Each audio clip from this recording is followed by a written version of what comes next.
नमस्कार सबैजनालाई। म चाहिँ आज तपाईहरुलाई मेरो डेली भ्लगको बारेमा केही बताउन गइरहेको छु। आज चाहिँ मेरो अलि छोटो भ्लग छ, त्यही पनि हेरेर इन्जोय गरिदिनु होला। धन्यवाद।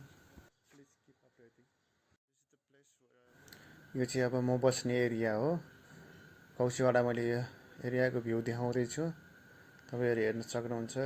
मौसम अलि चिसो छ, पानी पर्ला जस्तो भइरहेको छ, जंगलहरु देखिएको छ नजिक नजिक। बादलहरु हेर्न सक्नुहुन्छ, पानी पर्ला जस्तो भएर चाहिँ बादल पुरै कालो डम्म ढाकेको छ चारैतिरबाट पनि। नजिकै बोट बिरुवाहरु पनि छन्। बोट बिरुवाहरुले गर्दाखेरि चाहिँ चिसो चिसो हावा आउँछ है। यता चाहिँ छेउमा टक्क गएर बस्न मिल्ने ठाउँ छ, त्यहाँ अलि पार्कहरु पनि छ वरिपरि। एकदम हिँड्नलाई एकदम लायकको क्षेत्र छ भने साइडमाहरु एकदम घरहरु छन् हैन। काठमाडौँ त्यस्तै छ नि, साइडमा घर छन्। आकाश चाहिँ डम्म भरिएको छ, पानी पर्ला चाहिँ जस्तो भइरहेछ होला है। अब इभिनिङ वाक छ है, चिया खाना नजिकैको पसलमा जाँदैछु। यो चटपट पसल छ, तपाईहरु आउन सक्नुहुन्छ चटपट खान मन छ भने। चिसो भएको कारणले गर्दा चिया खाँदा कति शरीरमा तातो आउँछ जस्तो फिल भएर म चाहिँ चिया खान हिँडेको छु। आज चाहिँ एक्लै हिँडेको छु,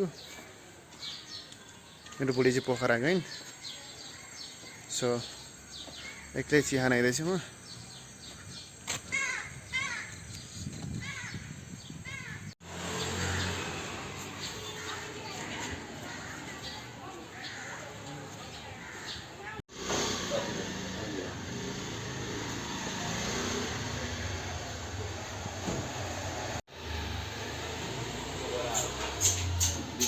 यो चाहिँ तपाईहरुको गाविसबाट निस्केपछि भेटिने मेन रोड हो। तपाईहरु यहाँबाट चाहिँ अब तपाईको लेफ्टपट्टि लाग्नुभयो भने तपाईहरु साङ्ला हुँदै नुवाकोटसम्म रसुवासम्म जान सक्नुहुन्छ भने, राइट लागेर जानुभयो भने माछाभरि रत्नबार जान्छ। यहाँबाट लाग्ने बसहरु प्रायः जस्तो रत्नबार लाग्छ, जान त जहाँ पनि मिल्यो नि त हैन।